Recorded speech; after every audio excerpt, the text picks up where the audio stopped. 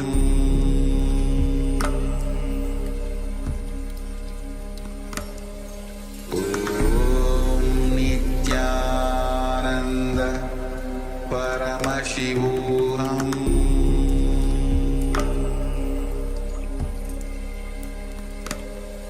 Om Nithyananda Paramashivoham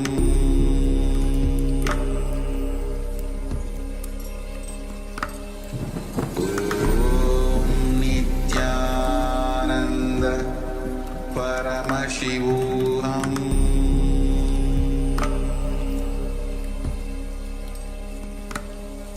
Om Nithyananda Paramashivoham Om Nithyananda Paramashivoham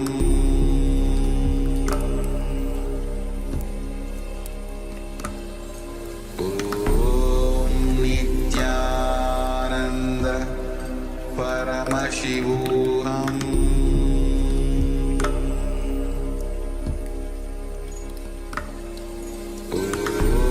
Om Nithyananda Paramashivoham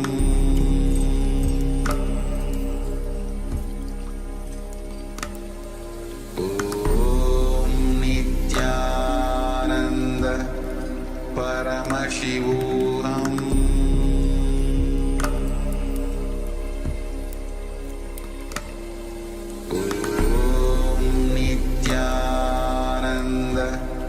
Paramashivoham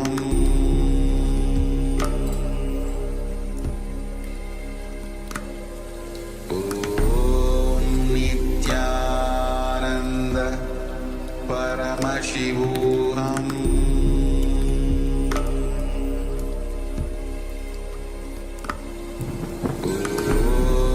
Nithyananda Paramashivoham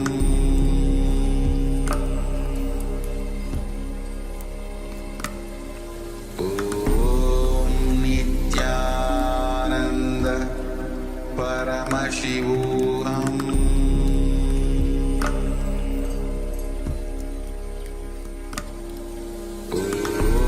Om Nithyananda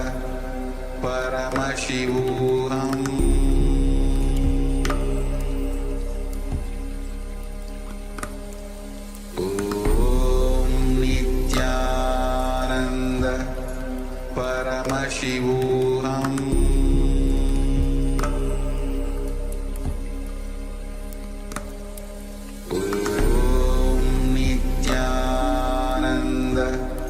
Paramashivoham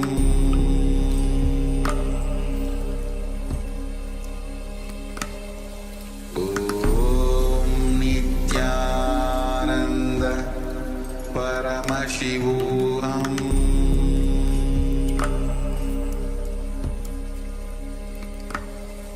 Om Nithyananda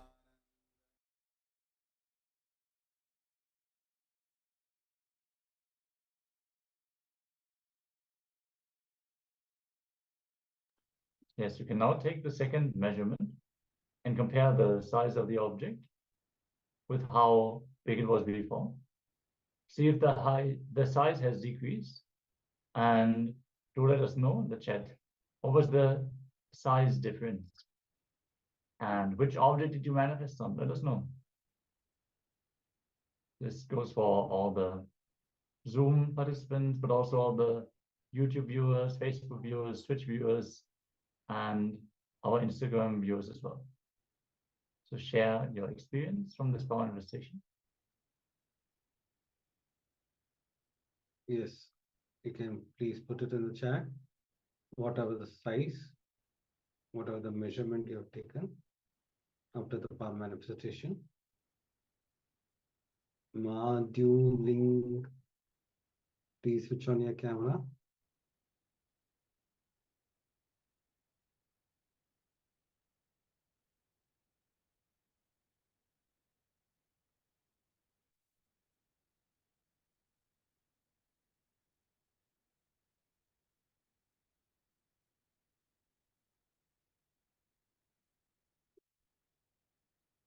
I request all the participants to switch on the camera.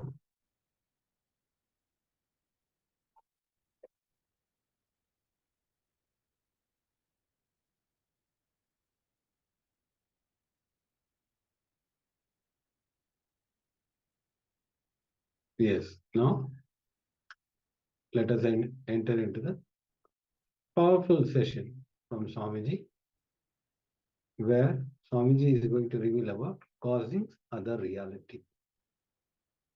When you cause others reality, they cause your reality to manifest. That is the science. Don't think always what happens when I cause others reality. No need to worry about it. When you cause others reality, your reality gets manifested by others. So let us enter into this powerful session. Please have your pen and book along with you. Write down all the powerful cognition. Let's enter into the powerful session.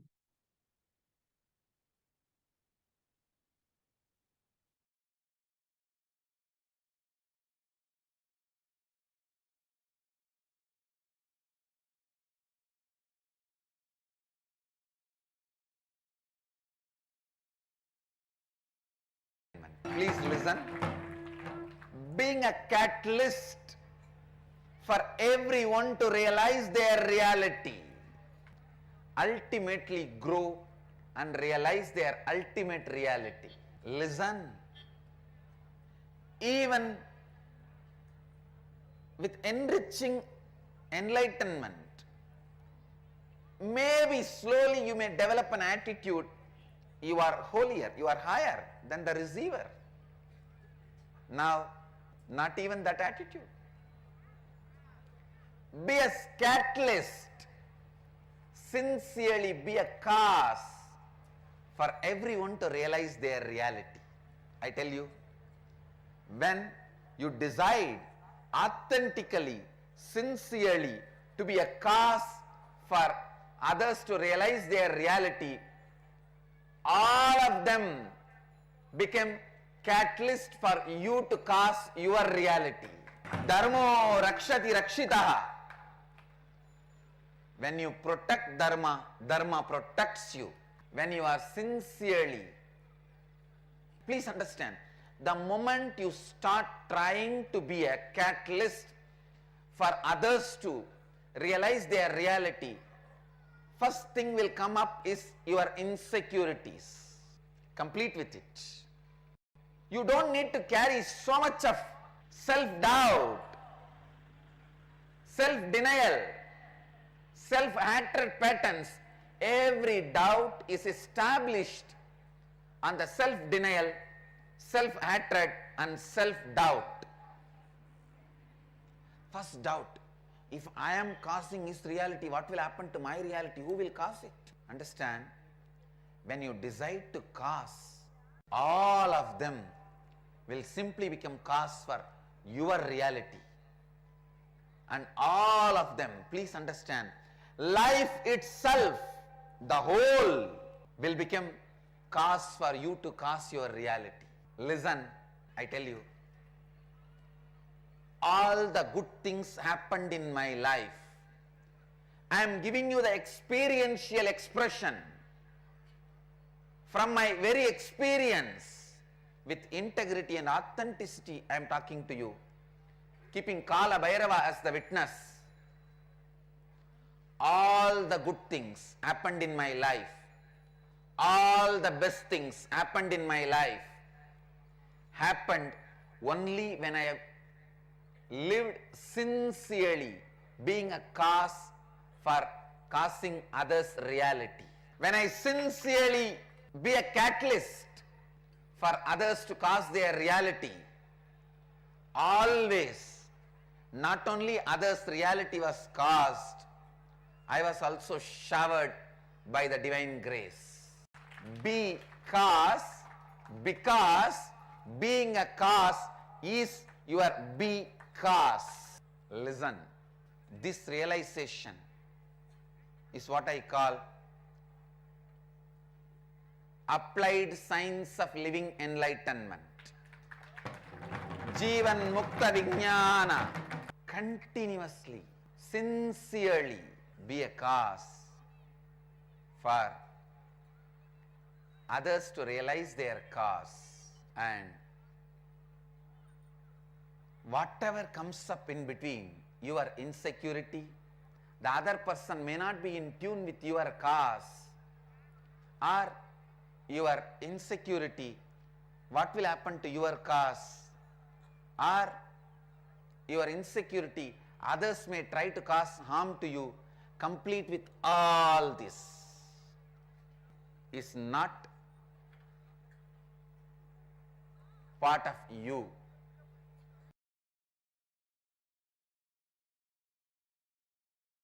I tell you, even in enriching there can be an ulterior motive, but in causing that ulterior motive is removed.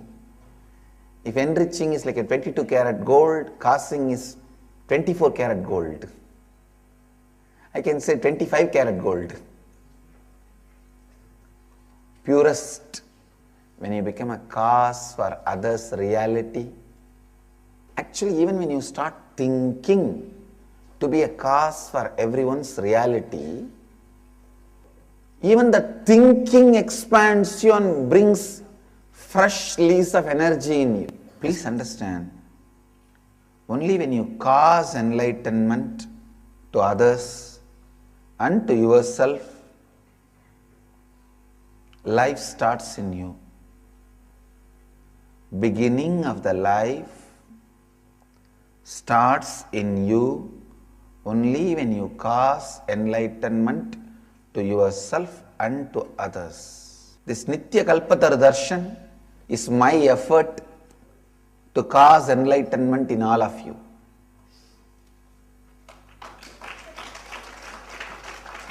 Understand? Causing enlightenment. Be constantly supportive, helping, living, enriching, causing others' reality.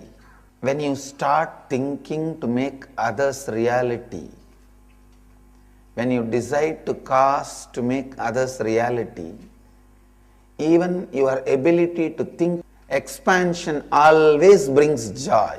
When you start thinking for others, consciously you become them. Expansion brings always joy. Expansion brings always bliss. Expansion brings always completion. Expansion brings completion, joy. Expansion brings sacred joy. First, always be a cause for others to experience their reality. Second, when you start causing others' reality, the expansion happens in you, the joy happens in you. It's a sacred joy which strengthens you and makes even your own reality more powerfully. Third, Ashtama Siddhis are simply available to you when you cause others' reality. Fourth, carry this space of possibility in you. Go on causing it for others.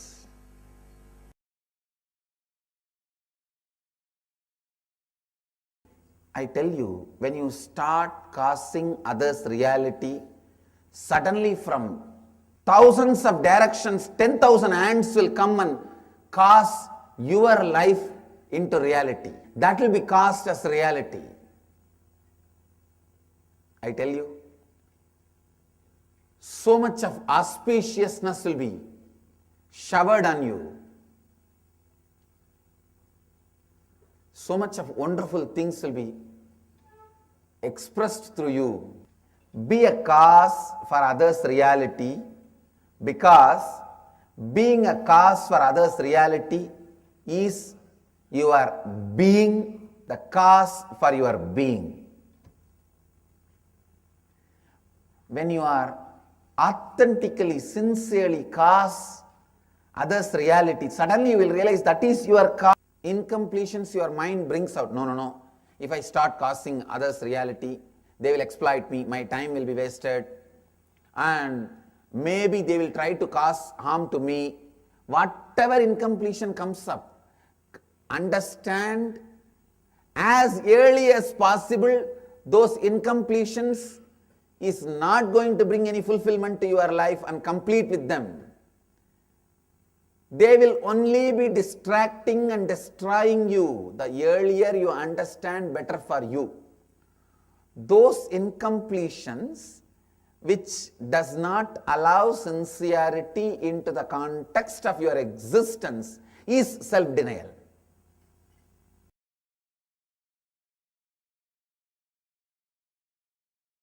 The first thing you need to understand, putting yourself in other person's place. Especially when you start thinking through for the other person, to cause other person's reality, to make other person's reality express, to make other person's reality into reality. First thing happens is expansion to you. Please listen.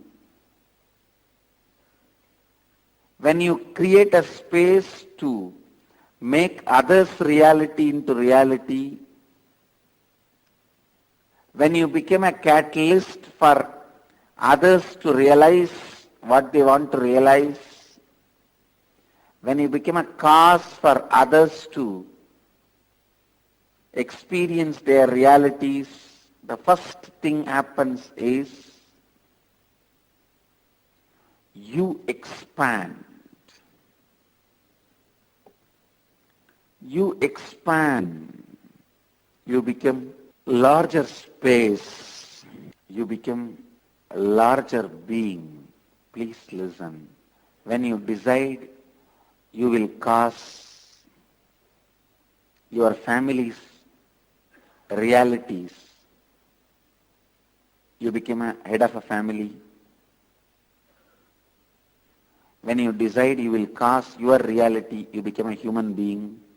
When you decide you will cause your city's reality, you become a leader of the city. When you decide you will cause the reality for the country, you become head of the country. When you decide you will cause the reality for the world, you become God. When you decide you will cause the reality for the universe, world, you become God. So deciding to cause others' reality, deciding to cause others' reality is what I call responsibility. That is what I call enriching. You putting yourself in others' place and thinking through and deciding, I'll cause it. Being a cause for everyone's reality. I tell you, when you decide I'll be a cause for everyone to experience their reality, suddenly you see so many people cause what you want as reality. Somebody asked me a question. What if others want to cause in their life is going to harm them or hurt them? Then if I cause that in their lives, am I not harming them? How can that be enriching? Or am I missing something? Did Swamiji mean that we need to listen to what they say they want to cause, or what their being really wants? Please listen. Be very clear. Whether you support or not, they are going to cause what they want to cause in their life. Is it not? When you don't want to cause, you create this judgment, justification. No, it is harming them. Who are you to justify. Give love, not intelligence. Be a hand, be an extra hand for them, not extra head. If that is what they want, give them that, that's all. Be extra hands for people, not extra heads. I always tell people, we need only hands and legs, not heads. That we have enough. Be hands and legs for people, not heads. Many times we justify because we don't want to support the other person, we don't want to be a cause for other person's reality. We just try to justify saying, no, maybe it is harmful to him. No.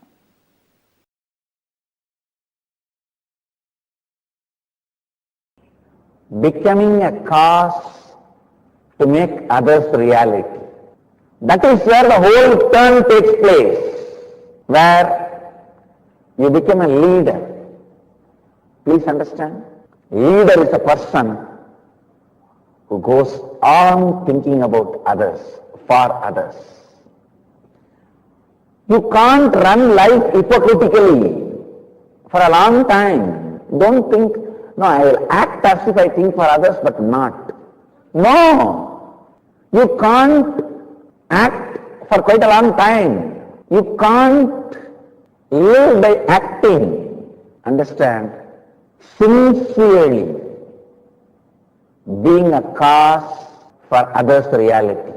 That is a very important, profound lesson experientially shared in this IA level 4. Whatever obstacle you have for being cause for others' reality, you have to complete with all that.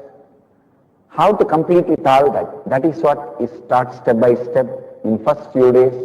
And then when you became a cause for others' reality, from unexpected corners, unexpected ways, so many will start becoming a cause for you to cause your reality. Understand? When you empty you, cosmos will fill you from so many angles, from so many directions. First, it empties you from your desires, then explodes you with contentment, showers you million times more than whatever you imagined as desire in your life.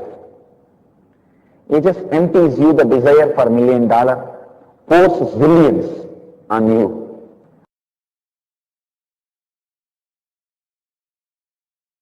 Let's complete with all the past incompletions.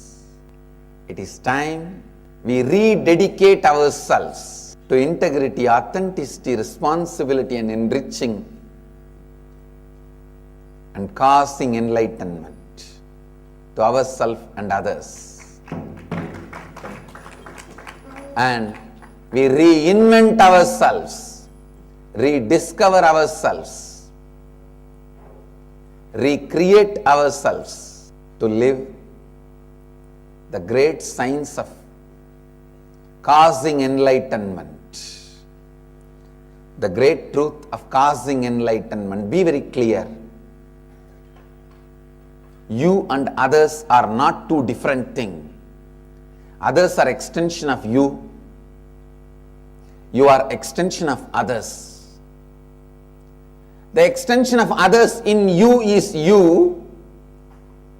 The extension of you in outside is others. So, when you cause enlightenment to others, you cause enlightenment to you. When you cause enlightenment to you authentically, you will cause enlightenment to others. They too are not two separate things. They are not two different things. Let us take up the responsibility of causing enlightenment to us and others today.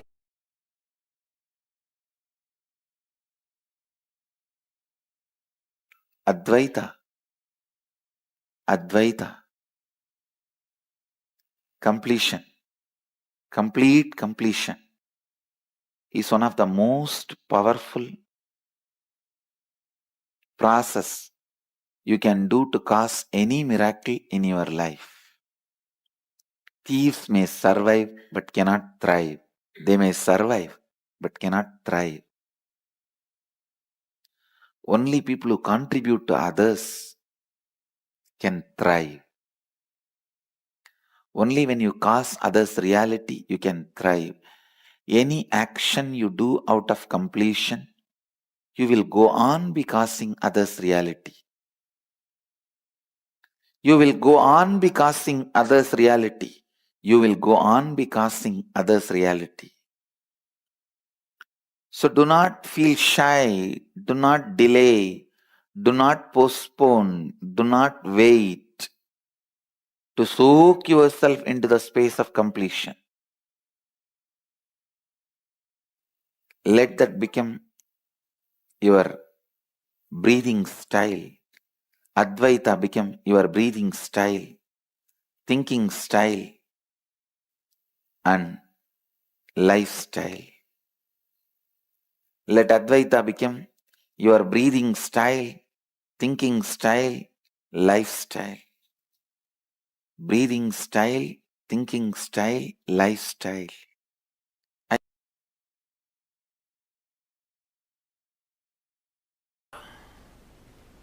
I wanted you to know the deeper truths about Advaita. Life starts when you decide to cause others reality.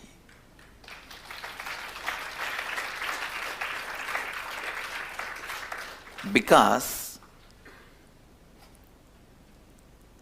the real you, please listen, the real you is everyone around you included. But what you cognize as you is your deep-rooted pain patterns and incompletions. Please understand, how much ever you constantly try to decorate, perfume, scent, garland, you are trying to do all this to the pain you of you, incompletion you of you. But the more you are going to remember the incompletion you of you and identify you as the incompletion you of you and identify you as the incompletion you of you and cognize the incompletion you of you, what are you doing? You are trying to perfume the drainage, trying to perfume sewage tank. So the first shift is required, first action is required, not in your doing, but in your cognition. See, that is why I tell you very important truth. Please understand these few important truths, catch it, so that I will bring you to the conclusion. First truth, what you remember as you is pain part of you, only you remember as you. You cognize yourself only your incompletions as you. But the actual you is all the people around you put together.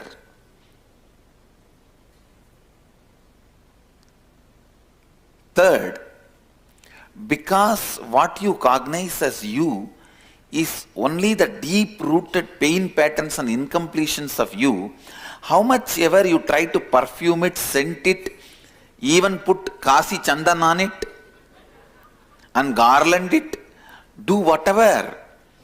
But the moment you open, what comes out?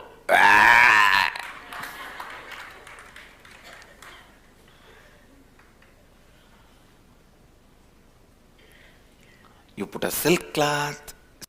What you perceive as you go on trying to do makeup to that. That will never bring completion and powerfulness with you.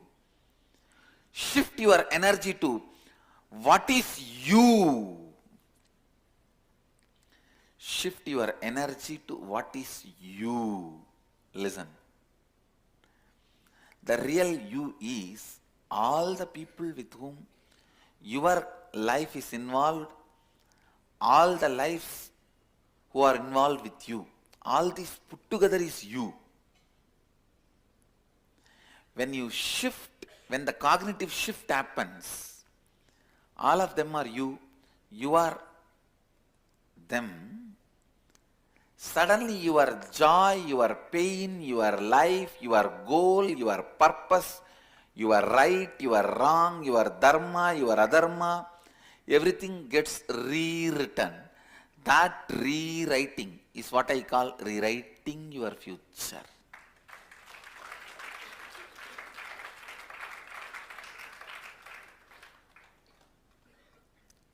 You rewrite your future full of powerfulness. Understand one thing. Some parts of what you call as your life, you may be resisting. Some parts of what you call as your life, you may be accepting. But be very clear, whether you resist or accept, no powerlessness.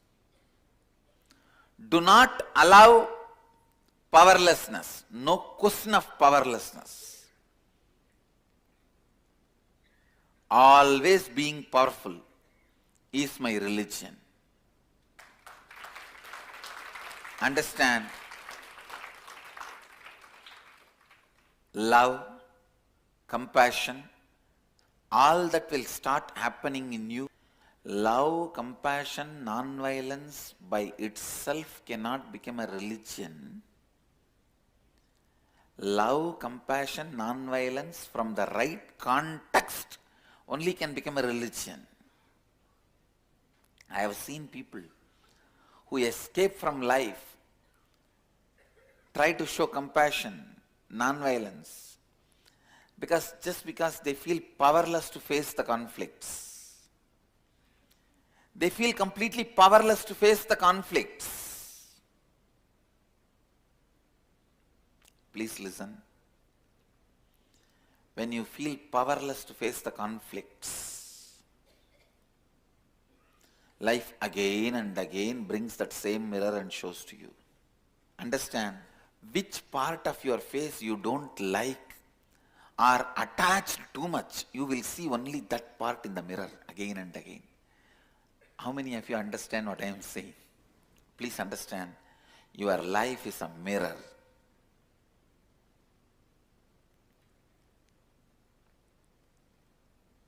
If you allow anything to make you powerless,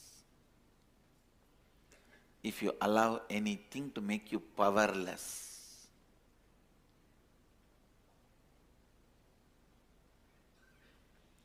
that will be constantly shown to you as the mirror.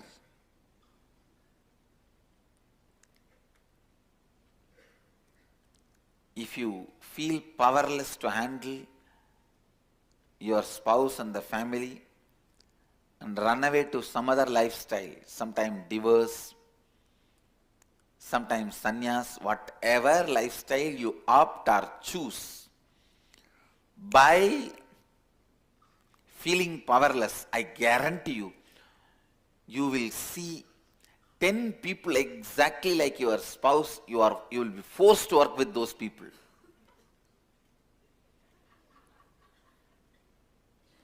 You will see, if you run away from an employer, from a boss, 25 bosses exactly like them. You will be forced to work under them and report to all of them. See, you build a logic which makes you believe your powerlessness is inevitable. That is where the crime starts. Understand? Just poke holes in those arguments that your powerlessness is inevitable. I tell you, you are free. Now you will be liberated. Liberation is nothing but poking holes in the arguments that your powerlessness is inevitable. The true compassion, when you identify it, the first thing happens to you is you will be so empowered. You will feel so sure about you.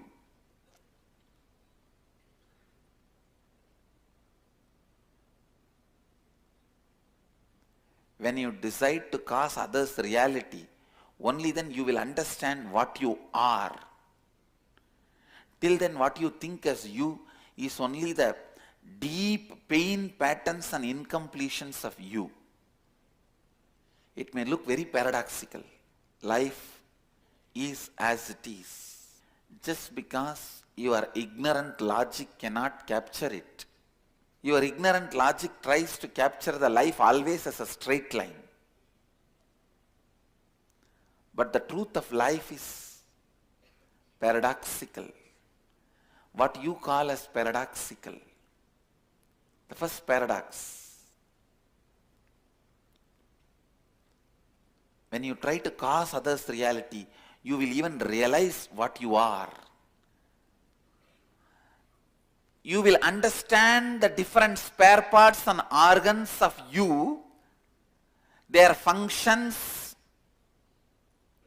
their qualities, capabilities, abilities, much better when you decide to cause others reality.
Yes. Now, after this powerful session,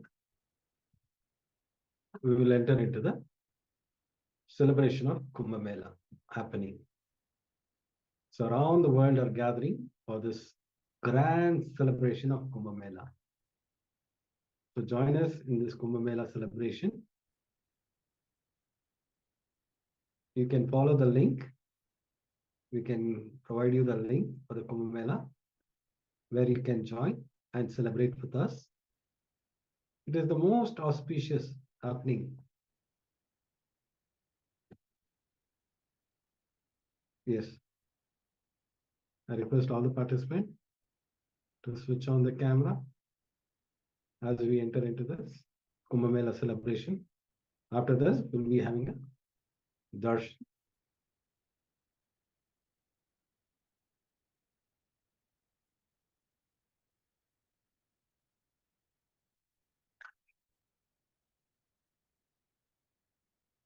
Yes, now we'll be entering into the Kumbh Mela celebration,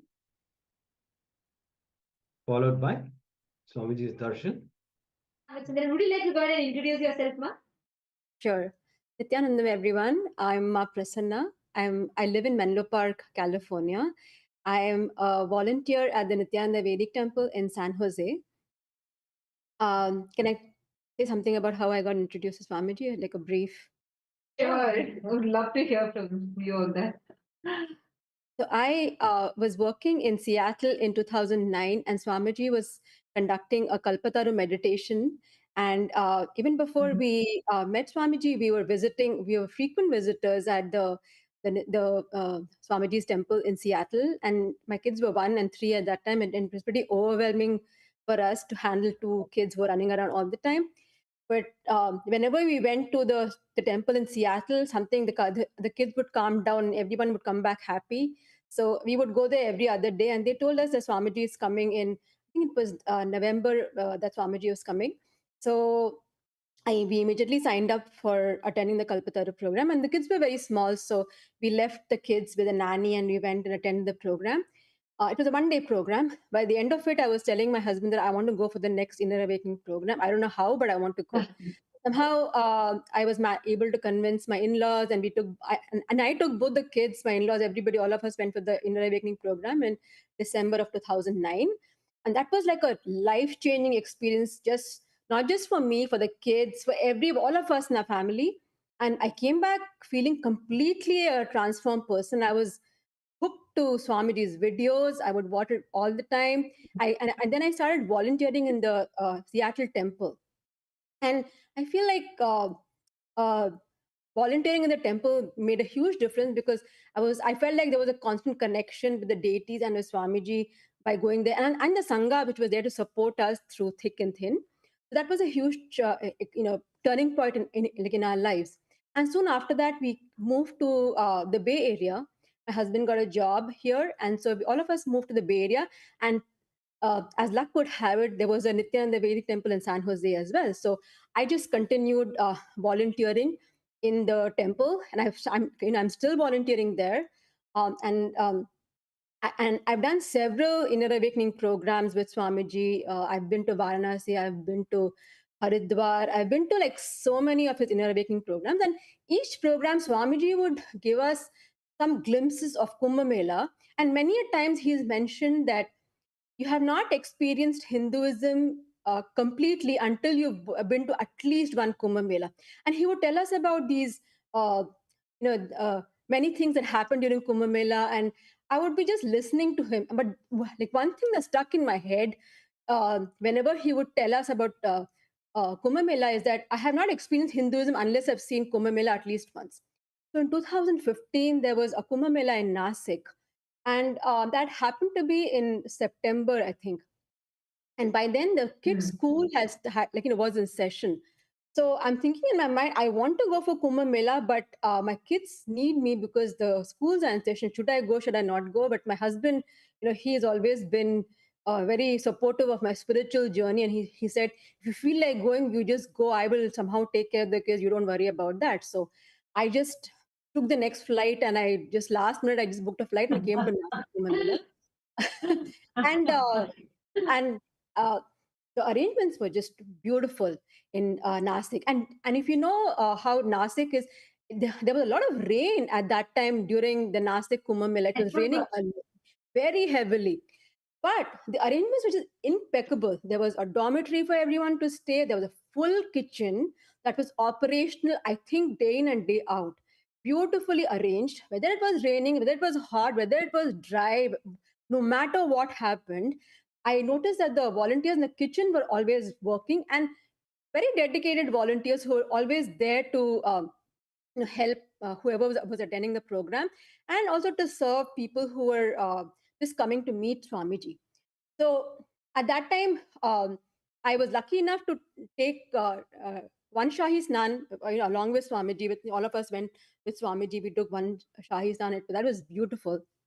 And then there was one station where we were going for the second Shahi Snan, but it was pouring. So I just remember that Swamiji will casually say that, hey, it's pouring because the heavens are very happy with us. So just experience it this also. So we were like sitting like awestruck around Swamiji. I remember we went to the Triambakeshwar temple in Nasik, and we sat outside the temple and it was raining from above, and we were all sitting, and Swamiji is talking to us for a long time and nobody wanted to move. At some point Swamiji himself asked, hey, it's raining so much, do you guys want to go back and dry yourself? And we're like, no Swamiji, we are okay. You just keep talking to us and this is good. And then of us sitting around Swamiji, listening to him, such beautiful experiences from that Kumbh Mela. Like, and then sometimes we'll be sitting in the meditation hall and Swamiji will be conducting a meditation program, and then some people will be coughing because it was raining and people were getting a little sick, and then Swamiji will say, Paripurna, they're all coughing, can you arrange for tea for everyone, coffee for everyone? And within 10 minutes there'll be coffee and everybody is drinking tea and coffee, and like everyone is like up, and so like whole program was seamlessly conducted. uh, the volunteers were very dedicated. It was a beautiful experience, so much joy being around Swamiji. And the other thing I wanted to mention was that there were people streaming all the time to meet Swamiji, and we just casually met, got introduced to the Matadishwars, the heads of various spiritual organizations, who were just streaming in to meet Swamiji. And then Swamiji would sometimes introduce them, and he would talk about their yogic feast. And I was like in awestruck, thinking, hey, we just hear about these in books, or like you read about these things. Swamiji is casually introducing them as if this is just another happening, because Hinduism has is full of so many of these yogic masters that he just used to casually introduce us to them. That was beautiful. Nasik was great. It was slightly smaller. Actually, but next, go yeah. ahead. Sorry, I was just wanting to add to what you're saying, because I also had like Nasik was my introduction to Kumbh Mela, and I think it prepared me to cognize something as huge as Ujjain. But Nasik was so unique in itself, like you said. I remember when you're particularly mentioning about how Hindu leaders, monks, the Mahamandaleshwaras or the Mahants of various akhadas, how they would stream in to see like Swamiji, they would like just keep coming. And I remember this one particular thing, okay, like what you said, it ignited a memory in me. There was this bandara. Bandara is where like we call all the sadhus and mahants and like all the heads of different akhadas, they all have a feast. They'll have like a spiritual, they'll all come together, they'll have a feast, and there's a process, there's a whole ritual. It's called Bandara, right? And I still remember this. That was one of my first experiences to a Bandara, and we were all there, as we were Gurukul kids, so we were there with our mentors, and we were standing towards the side. And I still remember the whole Bandara, like it went, and as soon as Swamiji came, people were like waiting to see Swamiji. And the moment they heard that Swamiji is here, and the moment that like immediately it spread like wildfire. And the room, which was like just it was a small hall and it was a huge building. We actually had it in one of the Akhada buildings. And suddenly the Mahant of the Akhada came and said, Swamiji, we need to get a lot of security people. Like maybe you should, do you have some more people, because our Akhada was not prepared to handle this crowd. Can you get some more people? And I still remember this so well. Swamiji said, all our sannyasis are there. They'll take care. Don't worry. And Swamiji attested to it. Swamiji takes care of every detail, right? And then we had people, even public started coming in to catch a selfie with Swamiji. And the most something that was very sweet for me, this one incident I remember so well. And I was lost in the crowd because we were all like kids and we were all always with our mentors, not with Swamiji. And Swamiji, like, there was a huge crowd around Swamiji and people had come. And I still remember this. So what, like, people started calling Swamiji as Trinetra Baba, because people saw like people saw the power demonstration, they saw how the third eye was manifesting, and then people and there was one thing where people heard, if Swamiji's thumb touches your third eye gets awakened, right? So they don't even know, like not necessarily everyone will know what is initiation, but they just want that thumb to touch the third eye. I still remember we were all standing, we would have even like Mahants or Sadhus and all of them, they would come, they would say, Swamiji, can you just touch her third eye? Swamiji, can you just put your thumb on her third eye? And we would have them come, they would come to take selfie, and Swamiji, like patiently, he will attend to everyone. We'll have, these are like leaders and like the pontiffs of different akhadas, and they would come and they would say, Swamiji, like what you have done is amazing. And they say, can you awaken our third eye? We too want to experience it. And the crowd, right? Like we'll have the people standing like holding each other's hand like a human chain just to protect, right? They'll come in between, someone will just take Swamiji's hand, put on this third eye, and they say, now my third eye is awakened. I have my third eye awakened. And that is like an unforgettable experience for me. It was like, I mean, like, this is just so sweet. I heard from so many people who went to this Nasik Kumbh Mela, everyone sharing this. That literally Swamiji would be walking it in, and then people would just pull Swamiji's hand like randomly from like especially this is not just the public, even the Akada heads, the many of the people who are prominent leaders in Hinduism, they for them like this, they know one thing: if Swamiji's thumb somehow touches their forehead, their third eye will be awakened. That's all. They literally take Swamiji's hand, like pull it and like put it on their head and they start celebrating. Oh, my third is awakened now. My third is awakened now. And another point that she was telling about, right, like the volunteers, I still remember. See, one thing that you experience in Kumbh Mela is it's raw. Like your status, you can be like you can even be a head of state somewhere, or you can be anyone, anywhere. You whatever your status in the society is, nothing matters. There you are just another Hindu coming there to celebrate. And the sheer volume of people breaking the barriers of language, of culture, of even religions. Because in our Adinam, we have various different religions, people who came from different religions who came to experience an introduction to Hinduism there. And I still remember, we would have people from like in Adinam itself, there's like in Kailasa, in Nasik, there's no categorization. We will not have like, you're this, you're high, you're low. No. But even what the societal, the strata, right? Like whether someone's like a super rich person, whether someone, we would have people from big Fortune 500 companies who are in senior positions who will be there sitting and washing the vessels and being part washing of the bathrooms and exactly. and We will also have at the same time we will have people who have like who society would consider as poor or economically not from a good background and all of that. Even there'll be absolutely like no kind of this thing whatsoever, and everyone will be there together to celebrate. And that sheer the energy of that was something phenomenal. So when you were sharing that, particularly in Nasik, this was something unique that I remember so well. Ujjain was a different scale altogether. That's a whole subject to talk about. But Nasik, this is something unique that I still remember. Yeah, that's such a beautiful sharing, Nithyananda. I still remember the Bandara, and I still remember the crowds around him and everyone trying to take his thumb. Yeah, now I just remember that. Yeah, but yeah, definitely, Ujjain was a different scale. The number of people attending was massive, and and for Ujjain, I came with both my kids, and I was alone. So with my husband, like I came first, and then I went back, and then my husband came because my mother-in-law, she lives with us, so we were taking turns to attend it. But when I came to Ujjain, I was awestruck because the scale at which that happened was completely different. Like there was a lot more people, volunteers, people just attending the program, and the people streaming in to take darshan was a different level of preparation for that. But it just happened just like that. And then uh, I just remember again same thing. So at that time, I remember since this was happening on a much larger scale, there was more need for volunteers to help with cleanliness, food, serving. You could take any a responsibility you wanted. But I remember like we were sitting in the hall, and there were like thousands of people sitting in that tent and like doing third eye manifestation and all of those. And then Swamiji casually said that we need to pay attention to the hygiene and cleanliness, and we need more help outside. And just remember one thing, that if you do any seva in my sangha, which could be as small as serving food to people, as or whatever you think you don't want to do, for example cleaning bathrooms and maintaining the cleanliness, doing seva to any of my devotees is the same as doing personal seva to me.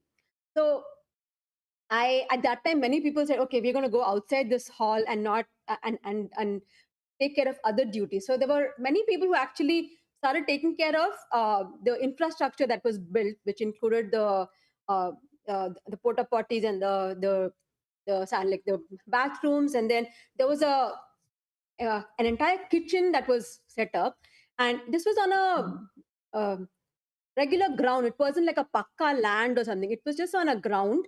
There were pebbles everywhere, and then everybody was walking barefoot. And I saw some of the kitchen volunteers were carrying big, vessels and just walking through the stones. And I'm sure it hurt, but it didn't bother them because they knew that it was something that was special that was happening, and they were there to contribute towards that. So I thought that there I saw that no matter who you are from any strata of society, everybody got together and they were there for one purpose, was to attend Kumbh Mela, benefit from it, also support Swamiji in what he was trying to achieve. And I must mention the evenings were just spectacular. Wow. Maybe 5 or 6 o'clock, people would start coming for darshan, and they would just keep coming. And Swamiji will sit for hours and give them darshan, everybody individually. And then he would tell them, if anybody who comes here has to eat and go. So they would come and then they would go and eat food and then they would leave. And I would just. Around 5,000 years ago, at the end of Mahabharat War, the ancient enlightened Hindu civilization consisted of 10,000 Hindu traditions, or sampradayas, that existed in 56 Hindu nations, 200 Hindu kingdoms, 1,700 Hindu provinces that covered more than 6 million kilometers square of Asia. The Supreme Pontiff of Hinduism, SPH, Bhagavan Sri Nithyananda Paramashivoham, is the reviver of KAILASA, this ancient enlightened Hindu civilizational nation. KAILASA is an unbroken cultural, religious, historical, civilizational, and sovereign continuation and revival of multiple of these historical Hindu sovereign states and Hindu ecclesiastical entities. The unbroken continuity of these ancient Hindu nations through KAILASA results in the legal recognition of KAILASA as per the international customary law, particularly the doctrine of continuity. The international law, the doctrine of continuity, implies that upheavals and revolutions within a country, changes in government, territorial adjustments, measures taken during military occupation, or other internal transformations do not negate the existence of the country, do not affect the legal personality and international obligations of the country or state. The Vienna Convention on Succession of States in respect of treaties, 1978, addresses these principles of the doctrine of continuity as it outlines international law during situation of state succession or continuation. International law recognizes a state's legal personality by recognizing its identity. This perspective extends even during the period when the given state or country is annexed or occupied by a foreign power. Even in such cases, the legal personality of the state is considered to persist, enabling its subsequent re-establishment. Historical examples dating back to the 18th century include cases like Portugal and Genoa that were re-established after the Vienna Congress of 1815. More recent examples include countries such as Poland, Ethiopia, Czechoslovakia, Albania, and Austria that were re-established after World War II.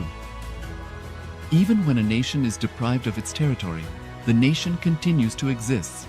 Its sovereignty and international legal personality continues to persist. The Dalai Lama, as the spiritual and temporal leader of Tibet, exemplifies this principle. In 1959, the Dalai Lama was exiled and forced to flee. Despite the challenges faced, the Dalai Lama continues to advocate for the preservation of Tibetan culture and garners worldwide support for Tibetan autonomy on the global stage. Similarly, from 1309 to 1376, the Pope of Catholicism had been in exile in Avignon. Despite this, he was recognized as the head of state as well as head of the church and given full privileges of the position after their return to Rome. Even in 1861, much of the papal territories had been lost, leaving the Pope with no sovereign territory other than the papal residence and related buildings. Yet his temporal powers were still acknowledged. He was recognized as a head of state, and later, the Lateran Treaty of 1929 formally re-established papal sovereignty over the Vatican City. The Sovereign Order of Malta further exemplifies this principle, retaining international recognition as a sovereign entity despite the permanent loss of their territory upon Napoleon's invasion in June 1798. Despite such permanent loss of territory, the sovereignty and the international legal personality of the Sovereign Order of Malta continue to persist. Much later in 1894, the order settled in Rome and acquired two properties, the Magistral Palace and the Magistral Villa that received extraterritorial status. Today, the order maintains diplomatic relations with 112 countries, issues its own diplomatic passports, currency stamps, and vehicle registration plates, and has been granted observer status in the United Nations. All these examples of state re-establishment illustrate the principle of continuity of states, as per international law, that a state's legal personality persists over time. A nation continues to exist even after a complete loss of territory. A far more striking example is of the oceanic countries, which are under the threat of their entire nation being drowned and submerged due to rising sea levels owing to global warming. In response to such existential threat of climate change, Pacific Island nations, including Tuvalu, have enacted constitutional amendments and made international declarations affirming that their nation and their sovereign rights will continue to persist, despite their entire territory being lost to the sea. This proactive stance is highlighted in the Constitution of Tuvalu Act 2023 and the Pacific Islands Forum Declaration of 2021. The Supreme Pontiff of Hinduism, Bhagavan Sri Nithyananda Paramashivoham, through the line of succession is the present 203rd Emperor of the Hindu Sovereign Kingdom of Surangi Samrajya. He was crowned on the 31st of December 2004 at the age of 26. Thus, by very same principles of the doctrine of continuity, through which the international legal personality of Portugal, Genoa, Poland, Ethiopia, Czechoslovakia, Albania, Austria, Vatican, Tibet, Sovereign Order of Malta, and several other nations has been recognized despite having undergone a period of exile, annexation, occupation by a foreign power, or despite loss of territory. The SPH Nithyananda Paramashivoham, through well-established legal and historical facts about the Hindu sovereign state of the Surangi Samrajyam, derives all sovereign rights and powers of the royal lineage of the Surangi Samrajyam as its 203rd sovereign emperor, from his inheritance and continuation of the unbroken succession of the kingdom of Surya Vamsa Surangi Samrajyam Sarvanapitha. Surya Vamsa Surangi Samrajyam, through unification with 20 other sovereign Hindu states and sovereign ecclesiastical, historical entities, became part of the United States of KAILASA, which thus became a sovereign, independent juridical state, with the SPH Nithyananda Paramashivoham as the sovereign. Just as how the oceanic nations like Tuvalu have safeguarded their sovereignty from the existential threat of total submersion by amending their constitution and asserting that their sovereignty will persist regardless of the loss of their territory, KAILASA, which is a sovereign continuation of 21 sovereign Hindu states and sovereign ecclesiastical historical entities, is also reviving and continuing the Kumari Kandam Hindu nations that got submerged. As per the doctrine of continuity, these facts imply that the Kailasa's statehood is recognized by international law and manifests as a natural outcome of well-established historical legal facts. Share your time, talent, and treasure. Become part of Kailasa.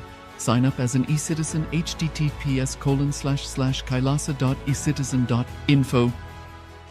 Around 5,000 years ago, at the end of Mahabharat War, the ancient enlightened Hindu civilization consisted of 10,000 Hindu traditions, or sampradayas, that existed in 56 Hindu nations, 200 Hindu kingdoms, 1,700 Hindu provinces that covered more than 6 million kilometers square of Asia.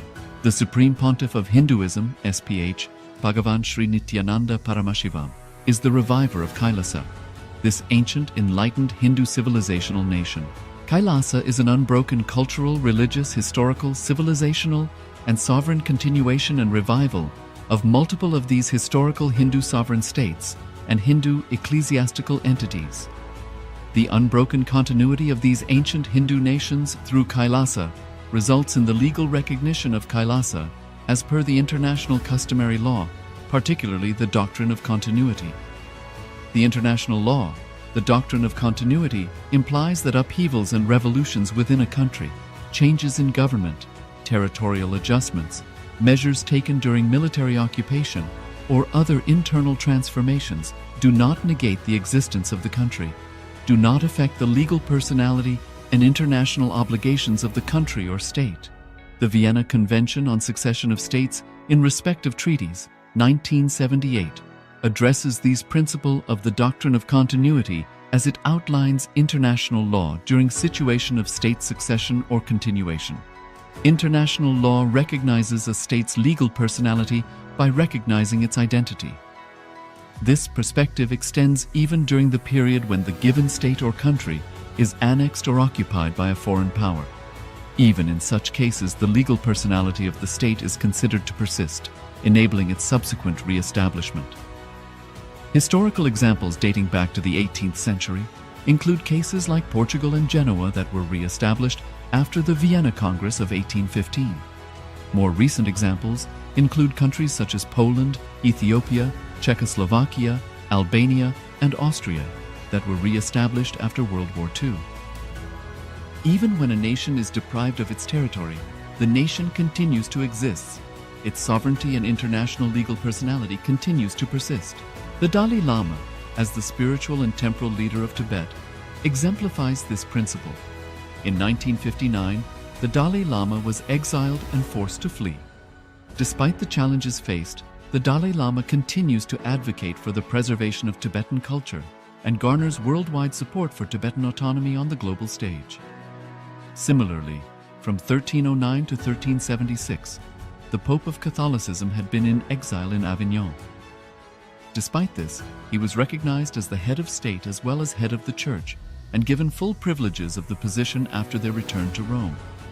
Even in 1861, much of the papal territories had been lost, leaving the Pope with no sovereign territory other than the papal residence and related buildings. Yet his temporal powers were still acknowledged.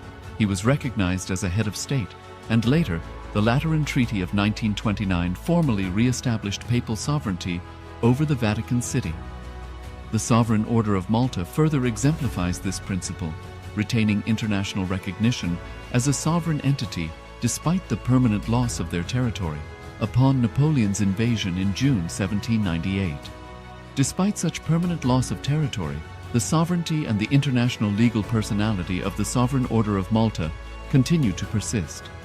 Much later in 1894, the order settled in Rome and acquired two properties, the Magistral Palace and the Magistral Villa that received extraterritorial status. Today, the order maintains diplomatic relations with 112 countries, issues its own diplomatic passports, currency stamps, and vehicle registration plates, and has been granted observer status in the United Nations. All these examples of state re-establishment illustrate the principle of continuity of states, as per international law, that a state's legal personality persists over time. A nation continues to exist even after a complete loss of territory.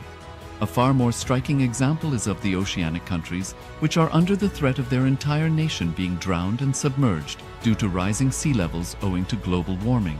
In response to such existential threat of climate change, Pacific Island nations, including Tuvalu, have enacted constitutional amendments and made international declarations affirming that their nation and their sovereign rights will continue to persist, despite their entire territory being lost to the sea. This proactive stance is highlighted in the Constitution of Tuvalu Act 2023 and the Pacific Islands Forum Declaration of 2021. The Supreme Pontiff of Hinduism, Bhagavan Sri Nithyananda Paramashivoham, through the line of succession, is the present 203rd Emperor of the Hindu Sovereign Kingdom of Surangi Samrajya. He was crowned on the 31st of December 2004 at the age of 26. Thus, by very same principles of the doctrine of continuity, through which the international legal personality of Portugal, Genoa, Poland, Ethiopia, Czechoslovakia, Albania, Austria, Vatican, Tibet, Sovereign Order of Malta, and several other nations has been recognized despite having undergone a period of exile, annexation, occupation by a foreign power, or despite loss of territory. The SPH Nithyananda Paramashivoham, through well-established legal and historical facts about the Hindu sovereign state of the Surangi Samrajyam, derives all sovereign rights and powers of the royal lineage of the Surangi Samrajyam as its 203rd sovereign emperor, from his inheritance and continuation of the unbroken succession of the kingdom of Surya Vamsa Surangi Samrajyam Sarvanapitha. Surya Vamsa Surangi Samrajyam, through unification with 20 other sovereign Hindu states and sovereign ecclesiastical, historical entities, became part of the United States of KAILASA, which thus became a sovereign, independent juridical state, with the SPH Nithyananda Paramashivoham as the sovereign. Just as how the oceanic nations like Tuvalu have safeguarded their sovereignty from the existential threat of total submersion by amending their constitution and asserting that their sovereignty will persist regardless of the loss of their territory, KAILASA, which is a sovereign continuation of 21 sovereign Hindu states and sovereign ecclesiastical historical entities, is also reviving and continuing the Kumari Kandam Hindu nations that got submerged. As per the doctrine of continuity, these facts imply that the Kailasa's statehood is recognized by international law and manifests as a natural outcome of well-established historical legal facts. Share your time, talent, and treasure.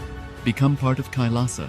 Sign up as an eCitizen https://kailasa.ecitizen.info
Around 5,000 years ago, at the end of Mahabharat War, the ancient enlightened Hindu civilization consisted of 10,000 Hindu traditions, or sampradayas, that existed in 56 Hindu nations, 200 Hindu kingdoms, 1,700 Hindu provinces that covered more than 6 million kilometers square of Asia. The Supreme Pontiff of Hinduism, SPH, Bhagavan Sri Nithyananda Paramashivoham, is the reviver of KAILASA, this ancient enlightened Hindu civilizational nation. KAILASA is an unbroken cultural, religious, historical, civilizational, and sovereign continuation and revival of multiple of these historical Hindu sovereign states and Hindu ecclesiastical entities. The unbroken continuity of these ancient Hindu nations through KAILASA results in the legal recognition of KAILASA as per the international customary law, particularly the doctrine of continuity. The international law, the doctrine of continuity, implies that upheavals and revolutions within a country, changes in government, territorial adjustments, measures taken during military occupation, or other internal transformations do not negate the existence of the country, do not affect the legal personality and international obligations of the country or state. The Vienna Convention on Succession of States in respect of treaties, 1978, addresses these principles of the doctrine of continuity as it outlines international law during situation of state succession or continuation. International law recognizes a state's legal personality by recognizing its identity. This perspective extends even during the period when the given state or country is annexed or occupied by a foreign power. Even in such cases, the legal personality of the state is considered to persist, enabling its subsequent re-establishment. Historical examples dating back to the 18th century include cases like Portugal and Genoa that were re-established after the Vienna Congress of 1815. More recent examples include countries such as Poland, Ethiopia, Czechoslovakia, Albania, and Austria that were re-established after World War II.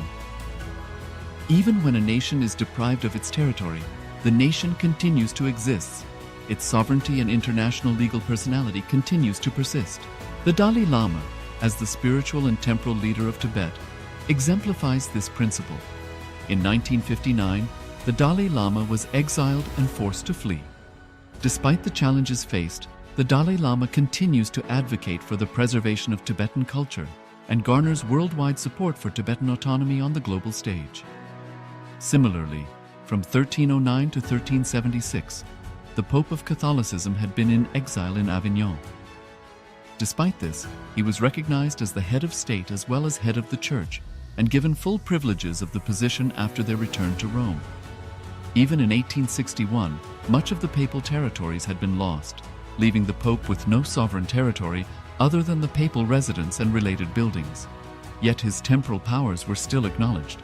He was recognized as a head of state, and later, the Lateran Treaty of 1929 formally re-established papal sovereignty over the Vatican City. The Sovereign Order of Malta further exemplifies this principle, retaining international recognition as a sovereign entity despite the permanent loss of their territory upon Napoleon's invasion in June 1798. Despite such permanent loss of territory, the sovereignty and the international legal personality of the Sovereign Order of Malta continue to persist. Much later in 1894, the order settled in Rome and acquired two properties, the Magistral Palace and the Magistral Villa that received extraterritorial status. Today, the order maintains diplomatic relations with 112 countries, issues its own diplomatic passports, currency, stamps, and vehicle registration plates, and has been granted observer status in the United Nations. All these examples of state re-establishment illustrate the principle of continuity of states, as per international law, that a state's legal personality persists over time. A nation continues to exist even after a complete loss of territory. A far more striking example is of the oceanic countries, which are under the threat of their entire nation being drowned and submerged due to rising sea levels owing to global warming. In response to such existential threat of climate change, Pacific Island nations, including Tuvalu, have enacted constitutional amendments and made international declarations affirming that their nation and their sovereign rights will continue to persist, despite their entire territory being lost to the sea. This proactive stance is highlighted in the Constitution of Tuvalu Act 2023, and the Pacific Islands Forum Declaration of 2021. The Supreme Pontiff of Hinduism, Bhagavan Sri Nithyananda Paramashivoham, through the line of succession is the present 203rd Emperor of the Hindu Sovereign Kingdom of Surangi Samrajya. He was crowned on the 31st of December 2004 at the age of 26. Thus, by very same principles of the doctrine of continuity, through which the international legal personality of Portugal, Genoa, Poland, Ethiopia, Czechoslovakia, Albania, Austria, Vatican, Tibet, Sovereign Order of Malta, and several other nations has been recognized despite having undergone a period of exile, annexation, occupation by a foreign power, or despite loss of territory. The SPH Nithyananda Paramashivoham, through well-established legal and historical facts about the Hindu sovereign state of the Surangi Samrajyam, derives all sovereign rights and powers of the royal lineage of the Surangi Samrajyam as its 203rd sovereign emperor, from his inheritance and continuation of the unbroken succession of the kingdom of Surya Vamsa Surangi Samrajyam Sarvanapitha. Surya Vamsa Surangi Samrajyam, through unification with 20 other sovereign Hindu states and sovereign ecclesiastical, historical entities, became part of the United States of KAILASA, which thus became a sovereign, independent juridical state, with the SPH Nithyananda Paramashivoham as the sovereign. Just as how the oceanic nations like Tuvalu have safeguarded their sovereignty from the existential threat of total submersion by amending their constitution and asserting that their sovereignty will persist regardless of the loss of their territory, KAILASA, which is a sovereign continuation of 21 sovereign Hindu states and sovereign ecclesiastical historical entities, is also reviving and continuing the Kumari Kandam Hindu nations that got submerged. As per the doctrine of continuity, these facts imply that the Kailasa's statehood is recognized by international law and manifests as a natural outcome of well-established historical legal facts. Share your time, talent, and treasure. Become part of Kailasa. Sign up as an eCitizen https://kailasa.ecitizen.info. Around 5,000 years ago, at the end of Mahabharat War, the ancient enlightened Hindu civilization consisted of 10,000 Hindu traditions, or sampradayas, that existed in 56 Hindu nations, 200 Hindu kingdoms, 1,700 Hindu provinces that covered more than 6 million kilometers square of Asia. The Supreme Pontiff of Hinduism, SPH, Bhagavan Sri Nithyananda Paramashivoham, is the reviver of Kailasa, this ancient enlightened Hindu civilizational nation. Kailasa is an unbroken cultural, religious, historical, civilizational, and sovereign continuation and revival of multiple of these historical Hindu sovereign states and Hindu ecclesiastical entities. The unbroken continuity of these ancient Hindu nations through Kailasa results in the legal recognition of Kailasa as per the international customary law, particularly the doctrine of continuity.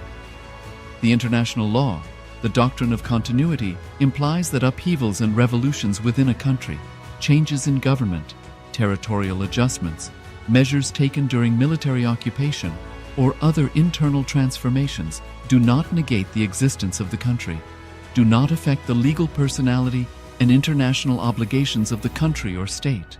The Vienna Convention on Succession of States in respect of treaties, 1978, addresses these principles of the doctrine of continuity as it outlines international law during situation of state succession or continuation. International law recognizes a state's legal personality by recognizing its identity. This perspective extends even during the period when the given state or country is annexed or occupied by a foreign power.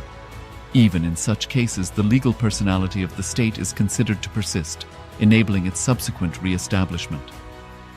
Historical examples dating back to the 18th century include cases like Portugal and Genoa that were re-established after the Vienna Congress of 1815. More recent examples include countries such as Poland, Ethiopia, Czechoslovakia, Albania, and Austria that were re-established after World War II. Even when a nation is deprived of its territory, the nation continues to exist. Its sovereignty and international legal personality continues to persist. The Dalai Lama, as the spiritual and temporal leader of Tibet, exemplifies this principle. In 1959, the Dalai Lama was exiled and forced to flee. Despite the challenges faced, the Dalai Lama continues to advocate for the preservation of Tibetan culture, and garners worldwide support for Tibetan autonomy on the global stage. Similarly, from 1309 to 1376, the Pope of Catholicism had been in exile in Avignon. Despite this, he was recognized as the head of state as well as head of the Church, and given full privileges of the position after their return to Rome. Even in 1861, much of the papal territories had been lost, leaving the Pope with no sovereign territory other than the papal residence and related buildings. Yet his temporal powers were still acknowledged. He was recognized as a head of state, and later, the Lateran Treaty of 1929 formally re-established papal sovereignty over the Vatican City. The Sovereign Order of Malta further exemplifies this principle, retaining international recognition as a sovereign entity despite the permanent loss of their territory upon Napoleon's invasion in June 1798. Despite such permanent loss of territory, the sovereignty and the international legal personality of the Sovereign Order of Malta continue to persist. Much later in 1894, the order settled in Rome and acquired two properties, the Magistral Palace and the Magistral Villa that received extraterritorial status.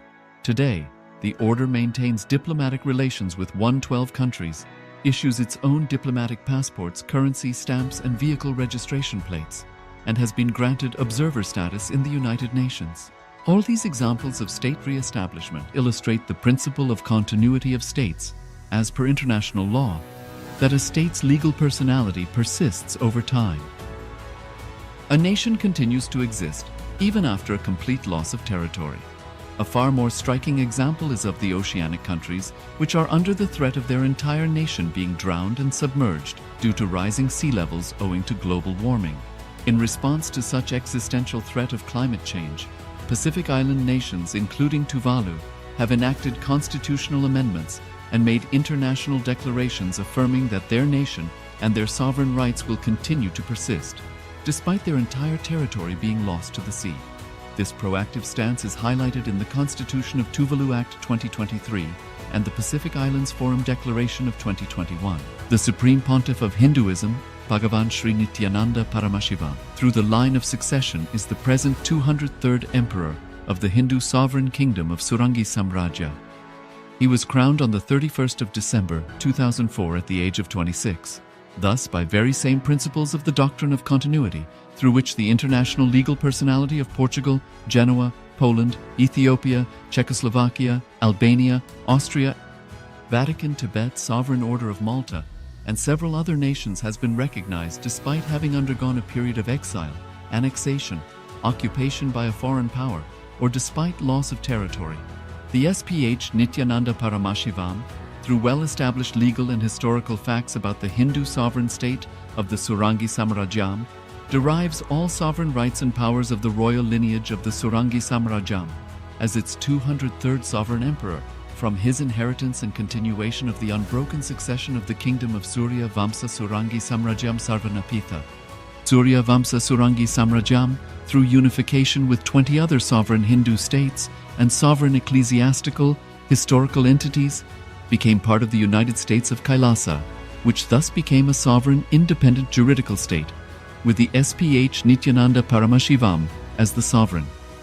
Just as how the oceanic nations like Tuvalu have safeguarded their sovereignty from the existential threat of total submersion by amending their constitution and asserting that their sovereignty will persist regardless of the loss of their territory, KAILASA, which is a sovereign continuation of 21 sovereign Hindu states and sovereign ecclesiastical historical entities, is also reviving and continuing the Kumari Kandam Hindu nations that got submerged. As per the doctrine of continuity, these facts imply that the Kailasa's statehood is recognized by international law and manifests as a natural outcome of well-established historical legal facts. Share your time, talent, and treasure. Become part of Kailasa. Sign up as an eCitizen https://kailasa.ecitizen.info. Around 5,000 years ago, at the end of Mahabharat War, the ancient enlightened Hindu civilization consisted of 10,000 Hindu traditions, or sampradayas, that existed in 56 Hindu nations, 200 Hindu kingdoms, 1,700 Hindu provinces that covered more than 6 million kilometers square of Asia. The Supreme Pontiff of Hinduism, SPH, Bhagavan Sri Nithyananda Paramashivoham, is the reviver of Kailasa. this ancient, enlightened Hindu civilizational nation. Kailasa is an unbroken cultural, religious, historical, civilizational, and sovereign continuation and revival of multiple of these historical Hindu sovereign states and Hindu ecclesiastical entities. The unbroken continuity of these ancient Hindu nations through Kailasa results in the legal recognition of Kailasa as per the international customary law, particularly the doctrine of continuity. The international law, the doctrine of continuity, implies that upheavals and revolutions within a country, changes in government, territorial adjustments, measures taken during military occupation, or other internal transformations do not negate the existence of the country, do not affect the legal personality and international obligations of the country or state. The Vienna Convention on Succession of States in respect of treaties, 1978, addresses these principles of the doctrine of continuity as it outlines international law during situation of state succession or continuation. International law recognizes a state's legal personality by recognizing its identity. This perspective extends even during the period when the given state or country is annexed or occupied by a foreign power. Even in such cases, the legal personality of the state is considered to persist, enabling its subsequent re-establishment. Historical examples dating back to the 18th century include cases like Portugal and Genoa that were re-established after the Vienna Congress of 1815. More recent examples include countries such as Poland, Ethiopia, Czechoslovakia, Albania, and Austria that were re-established after World War II. Even when a nation is deprived of its territory, the nation continues to exist. Its sovereignty and international legal personality continues to persist. The Dalai Lama, as the spiritual and temporal leader of Tibet, exemplifies this principle. In 1959, the Dalai Lama was exiled and forced to flee. Despite the challenges faced, the Dalai Lama continues to advocate for the preservation of Tibetan culture and garners worldwide support for Tibetan autonomy on the global stage. Similarly, from 1309 to 1376, the Pope of Catholicism had been in exile in Avignon. Despite this, he was recognized as the head of state as well as head of the church and given full privileges of the position after their return to Rome. Even in 1861, much of the papal territories had been lost, leaving the Pope with no sovereign territory other than the papal residence and related buildings. Yet his temporal powers were still acknowledged. He was recognized as a head of state, and later, the Lateran Treaty of 1929 formally re-established papal sovereignty over the Vatican City. The Sovereign Order of Malta further exemplifies this principle, retaining international recognition as a sovereign entity despite the permanent loss of their territory upon Napoleon's invasion in June 1798. Despite such permanent loss of territory, the sovereignty and the international legal personality of the Sovereign Order of Malta continued to persist. Much later in 1894, the order settled in Rome and acquired two properties, the Magistral Palace and the Magistral Villa that received extraterritorial status. Today, the order maintains diplomatic relations with 112 countries, issues its own diplomatic passports, currency, stamps, and vehicle registration plates, and has been granted observer status in the United Nations. All these examples of state re-establishment illustrate the principle of continuity of states, as per international law, that a state's legal personality persists over time. A nation continues to exist even after a complete loss of territory. A far more striking example is of the oceanic countries, which are under the threat of their entire nation being drowned and submerged due to rising sea levels owing to global warming. In response to such existential threat of climate change, Pacific Island nations, including Tuvalu, have enacted constitutional amendments and made international declarations affirming that their nation and their sovereign rights will continue to persist, despite their entire territory being lost to the sea. This proactive stance is highlighted in the Constitution of Tuvalu Act 2023 and the Pacific Islands Forum Declaration of 2021. The Supreme Pontiff of Hinduism, Bhagavan Sri Nithyananda Paramashivoham, through the line of succession, is the present 203rd Emperor of the Hindu Sovereign Kingdom of Surangi Samrajya. He was crowned on the 31st of December 2004 at the age of 26. Thus, by very same principles of the doctrine of continuity, through which the international legal personality of Portugal, Genoa, Poland, Ethiopia, Czechoslovakia, Albania, Austria, Vatican, Tibet, Sovereign Order of Malta, and several other nations has been recognized despite having undergone a period of exile, annexation, occupation by a foreign power, or despite loss of territory. The SPH Nithyananda Paramashivoham, through well-established legal and historical facts about the Hindu sovereign state of the Surangi Samrajyam, derives all sovereign rights and powers of the royal lineage of the Surangi Samrajyam as its 203rd sovereign emperor, from his inheritance and continuation of the unbroken succession of the kingdom of Surya Vamsa Surangi Samrajyam Sarvanapitha. Surya Vamsa Surangi Samrajyam, through unification with 20 other sovereign Hindu states and sovereign ecclesiastical, historical entities, became part of the United States of KAILASA, which thus became a sovereign, independent juridical state, with the SPH Nithyananda Paramashivoham as the sovereign.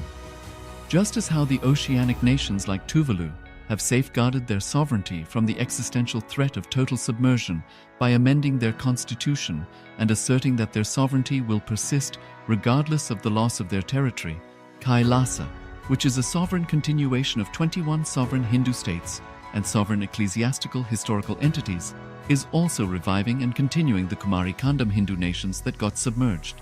As per the doctrine of continuity, these facts imply that the Kailasa's statehood is recognized by international law and manifests as a natural outcome of well-established historical legal facts. Share your time, talent, and treasure.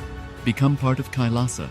Sign up as an eCitizen https://kailasa.ecitizen.info. Around 5,000 years ago, at the end of Mahabharat War, the ancient enlightened Hindu civilization consisted of 10,000 Hindu traditions, or sampradayas, that existed in 56 Hindu nations, 200 Hindu kingdoms, 1,700 Hindu provinces that covered more than 6 million kilometers square of Asia. The Supreme Pontiff of Hinduism, SPH, Bhagavan Sri Nithyananda Paramashivoham, is the reviver of Kailasa, this ancient enlightened Hindu civilizational nation. Kailasa is an unbroken cultural, religious, historical, civilizational, and sovereign continuation and revival of multiple of these historical Hindu sovereign states and Hindu ecclesiastical entities. The unbroken continuity of these ancient Hindu nations through Kailasa results in the legal recognition